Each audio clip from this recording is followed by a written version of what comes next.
கண்ணோடு கண்ணினை நோக்கொக்கின் வாய்ச்சொற்கள் என்ன பயணம்.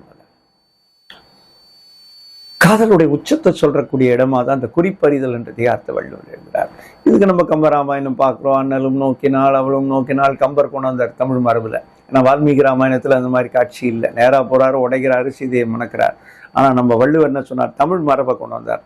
அதுக்கு முன்னாடி ராமன் அந்த வழியா நடக்கிறான், சீதையை பார்க்கிறான், சீதையும் பார்க்கிறா, ராமனும் பார்க்கிறா. 2 பேர் கண்களால் ஒத்திருந்து பேச முற்படவில்லை.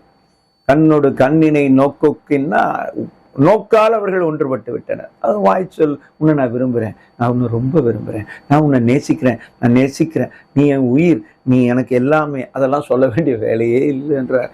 ஏன்னா இந்த கண்கள் பேசி விடுகின்றன. இந்த கண் பேச்சு, இந்த குறிப்பறிதல் இருக்கிறதே, இதற்கு வார்த்தைகள் தேவையில்லை. அந்த குறிப்பறிதலே போதும். அவர்கள் பேசாமல் பேசும் அந்த அற்புதம் தான் அந்த கண்களுடைய பேச்சு. அந்த பேச்சில் உண்மை இருக்கும் பொழுது உயிர் ஒன்றுகிறது. அதுவே காதலின் உச்சம் என்பதை கண்ணோடு கண்ணினை நோக்கொக்கின் வாய்ச்சொற்கள் என்ன பயணம். பேச வேண்டிய வேலையில் 1100வது குறள் மிக அற்புதமாக இருக்கிறது. இதை நாம் அறிந்து வாழ்வியலாக்க வேண்டும்.